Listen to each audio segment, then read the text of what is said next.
राजीनाम्याच्या मागणीवर पक्षश्रेष्ठींशी चर्चा करण्यासाठी देवेंद्र फडणवीस दिल्लीत, त्याआधी नागपुरात संघ अधिकाऱ्यांची फडणवीसांशी चर्चा।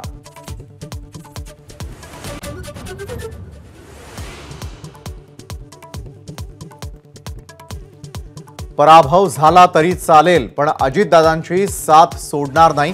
अजितदादांनी बोलावलेल्या बैठकीत आमदारांचा निर्धार, कुणीही शरद पवार गटाच्या संपर्कात नाही, आमदारांची ग्वाही।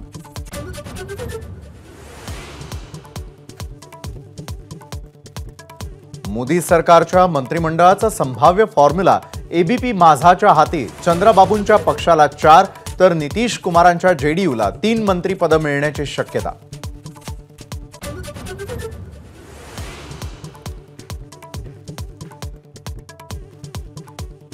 निकालानंतर स्टॉक मार्केट कोसळणं हा एक्झिट पोलचा परिणाम, संसदीय समितीकडून चौकशी झाली पाहिजे, राहुल गांधींची मोठी मागणी।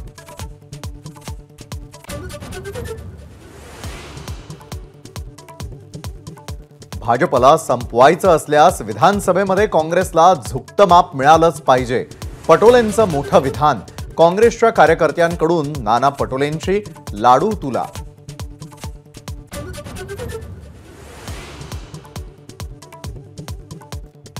सांगलीचे नवनिर्वाचित खासदार विशाल पाटील काँग्रेस सोबतच राहणार, नवी दिल्लीत घेतली सोनिया गांधी आणि राहुल गांधींची भेट।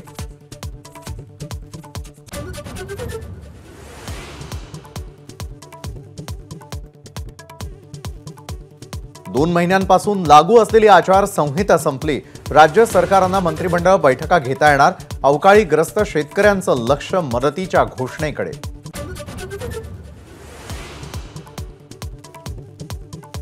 डोंबिवलीतील अमुदान कंपनीतील स्फोटामध्ये मृतांचा आकडा 12 वरून 19 वर, बेपत्ता असलेल्या 9 जणांपैकी 7 जणांची ओळख पटली।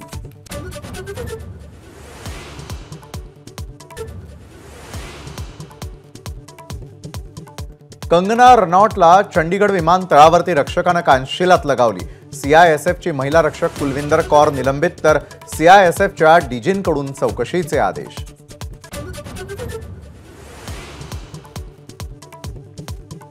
मुंबईतील पवईमध्ये महापालिका पथक आणि पोलिसांवर दगडफेक, अतिक्रमणाची कारवाई सुरू असताना जमावाचा हल्ला, 15 ते 20 पोलीस कर्मचारी आणि अधिकारी जखमी।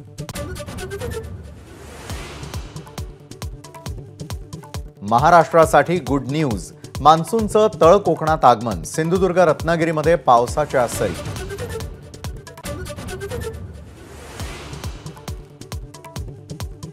तीनशे 51वा राज्याभिषेक सोहळा रायगडावर उत्साहात साजरा, हजारो शिवभक्तांची उपस्थिती, तर कोल्हापुरात शाहू महाराजांच्या उपस्थितीत शाही शिवपूजन।